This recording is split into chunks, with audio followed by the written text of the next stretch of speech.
Hello दोस्तों, नमस्कार। स्वागत है आपका आज की इस वीडियो में। आज की इस वीडियो में बताने वाले हैं क्लास 10वीं की प्रश्नवाली 5.3 और 5.3 का क्वेश्चन नंबर 14। ठीक है, तो क्वेश्चन नंबर 14 में कह रहा है 0 और 50 के बीच की विषम संख्याओं का योग ज्ञात कीजिए। ठीक है, तो चलिए इसको हल कर लेते हैं। चलिए, तो यहाँ पर हमने क्वेश्चन नंबर 14 को नोट कर लिया है। 0 से 50 के बीच विषम संख्या क्या है? 1, 3, 5, 7, 49। ठीक है, तो यहाँ पर लिखेंगे a बराबर 1। ठीक है, d बराबर यानी दूसरा पद में से पहला पद यानी कि a2 माइनस a1। ठीक है, तो 3 माइनस 1 कीजिएगा तो कितना बचेगा? 2 आएगा। तो d का मान कितना आ गया? 2। ठीक है, उसके बाद क्या है यहाँ पर? अंतिम पद। ठीक है, यानी कि an बराबर, इसको बोलते हैं अंतिम पद। ठीक है, तो यहाँ पर अंतिम पद कितना है? 49, तो लिखेंगे 49। ठीक है, और an का फार्मूला जो होता है ना, ये क्या होता है? a प्लस n माइनस 1 गुने d। ठीक है, तो an का मान कितना है? 49, तो यहाँ पर रखेंगे 49 बराबर a का मान कितना है? 1, तो यहाँ पर रखेंगे 1 प्लस n का मान कितना है? इसमें नहीं है तो n माइनस 1 गुने d का मान कितना है? 2, तो 2 लिखेंगे। ठीक है, चलिए उसके बाद क्या करते हैं, यहाँ पर लिखेंगे 49 बराबर 1 प्लस, अब 2 से इसमें गुना करेंगे तो 2n हो जाएगा माइनस का, फिर 2 एकम 2। ठीक है, फिर इसको लिखेंगे 49, ये बराबर में प्लस है तो इधर लाएंगे तो माइनस का 1 हो जाएगा, और ये माइनस में तो ये प्लस का 2 हो जाएगा, बराबर में लिखेंगे तो 2n हो जाएगा। ठीक है, चलिए इसमें से क्या करेंगे, अब 49 प्लस और 2 प्लस तो जोड़ेंगे तो कितना आएगा? 51 और माइनस का 1। ठीक है, बराबर का 2n। अब इसको हम क्या करेंगे, यहाँ पर घटाएंगे तो कितना बचेगा? 50 बराबर 2n। अब 2n बराबर लिखेंगे 50, इसलिए n बराबर, यहाँ पर लिखेंगे n बराबर क्या है? 50/2। अब कटाएंगे तो 25 दूना 50। ठीक है, यानी कि n बराबर कितना आ गया? 25 आ गया। ठीक है, अब कह रहा है 25 पदों का योग ज्ञात करना है। ठीक है, n का, तो यहाँ पर लिख लेते हैं। अब 25 पदों का योग निकाले।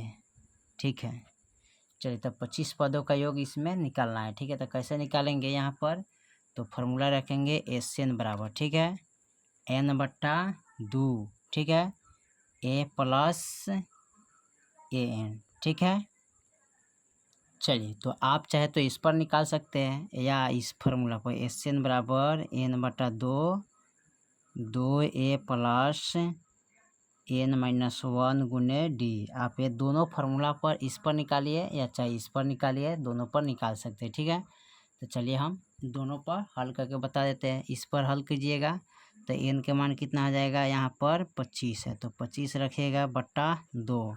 ठीक है, a का मान कितना है? 1 प्लस n का मान कितना है? 49, तो यहाँ पर रखेंगे 49। ठीक है, इसको कोष्ठ से घेर दीजिएगा। अब देखिए यहाँ पर 25/2 और 49 है, कितना हो गया? 50। ठीक है, अब यहाँ पर हो गया 50। अब 25/2 गुने 50, 25 दूना 50 और 25 गुने 25 करिएगा तो 600 कितना आ जाएगा? 25। ठीक है, यानी कि 625 हो जाएगा यहाँ पर। ठीक है, तो लिखेंगे 625, सॉरी 625, यही आपका आंसर हो जाएगा। ठीक है, चलिए अब इस पर रख के हल कीजिएगा, तो इस पर रख के हल कीजिएगा तो आपको क्या होगा?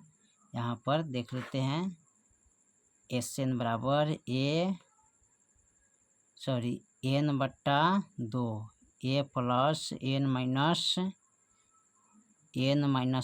गुने d कोष्ठ बंद। ठीक है, n का मान है 25 तो 25 लिखिएगा, a का मान कितना? 1 प्लस n का मान है 25। ठीक है, माइनस का 1 गुने d का मान 2। ठीक है, अब यहाँ पर लिखेंगे 25/2। अब यहाँ पर 1 प्लस घटाएंगे तो 24 गुने 2 कोष्ठ बंद। ठीक है, फिर लिखेंगे 25/2 और 1 प्लस 24 दूना 48 और जोड़िएगा तो यहाँ पर आ जाएगा 25/2 गुने 48 है 24 दूना क्या होता है 48। यहाँ पर 2a छूट गया, ठीक है, तो 2a का मतलब होता है 2, ठीक है, तो यहाँ पर 2 लिखेंगे तो 50 हो जाएगा। अब 25 दूना 50 कट गया, 25 गुने 25 कीजिएगा तो 625 आ जाएगा। फाइनल यही आपका आंसर हो जाएगा, ठीक है। चलिए अब क्वेश्चन नंबर 15 को देखते हैं। चलिए क्वेश्चन नंबर 15 में करा है निर्माण कार्य से संबंधित किसी ठेके में एक निश्चित तिथि के बाद कार्य को विलंब से पूरा करने के लिए जुर्माना लगाने का प्रावधान इस प्रकार है। पहले दिन के लिए 200 रुपया, ठीक है, और उसके बाद तीसरे दिन के लिए इतना रुपया 300 इत्यादि, अर्थात प्रत्येक उत्तरोत्तर दिन का जुर्माना अपने से ठीक पहले दिन के जुर्माना से 50 अधिक है। एक ठेकेदारों को जुर्माने के रूप में कितनी राशि अदा करनी पड़ेगी यदि वह इस कार्य से में 30 दिन का विलम्ब कर देता तो, ठीक है। चलिए इसको हल कर लेते हैं। चलिए तो क्वेश्चन नंबर 15 यहाँ पर हमने नोट कर लिया, ठीक है। जो दिया है प्रत्येक लगातार बढ़ते दिनों का दंड पिछले दिनों से 50 रुपया क्या है अधिक है, ठीक है। तो चलिए इसको, तो यहाँ पर 200 के बाद 50 बढ़ता है तो 250 में फिर 50 बढ़ता है 300, इसी तरह करके समांतर श्रेणी में है, ठीक है। चलिए तो इसको हल करते हैं। तो यहाँ पर लिखेंगे a बराबर 200, ठीक है, d बराबर दूसरा पद में से पहला पद यानी कि 250 में से 200 घटाएंगे तो कितना बचेगा 50 बचेगा, ठीक है। और n बराबर इसमें लिखेंगे कितना कह रहा था 30, ठीक है, जो दिया है। तो यहाँ पर Sn का मान निकालेंगे, ठीक है। तो Sn का मान था n/2 2a प्लस an-1 गुने d कोष्ट 1, ठीक है। अब n का मान क्या है 30/2, ठीक है, कोष्ट 1 2 गुने a का मान है 200 प्लस n का मान कितना है 30 माइनस के 1 गुने d का मान 50, ठीक है। चलिए उसके बाद क्या करते हैं, यहाँ पर कटाएंगे तो 15 दूना क्या होता है 30, तो यहाँ पर लिखेंगे 15 और यहाँ पर 400 हो जाएगा, प्लस का घटाएंगे तो कितना आ जाएगा 29 हो जाएगा, ठीक है, गुने 50, ठीक है, कोष्ट 1। उसके बाद यहाँ पर लिखेंगे 50 कोष्ट बंद 400 प्लस इसमें गुना करेंगे 5×9 45 और 5×9 10 और 10 4 24, ठीक है, यानी कि यहाँ पर हो जाएगा 1450, ठीक है, यहाँ पर 1450 हो जाएगा। 29 में अगर गुना कीजिएगा यहाँ पर, ठीक है, तो कितना आ जाएगा 1450 कोष्ट 1 और फिर इसको लिखेंगे 15 कोष्ट 1। अब दोनों को जोड़ लीजिए 1450 और 400, तो यहाँ पर हो जाएगा 1850 कोष्ट 1, ठीक है। और उसके बाद क्या करेंगे इसको निकालेंगे तो 1850 गुने 15 करेंगे तो 0, ठीक है, 15 × 75 हाथ में 7 15 8 20 है 7 हो जाएगा हाथ में 12, फिर 15 × 15 तो टोटल हो जाएगा कितना 27, यानी कि 27,750, ठीक है, 27,750 यही आपका आंसर हो जाएगा, ठीक है।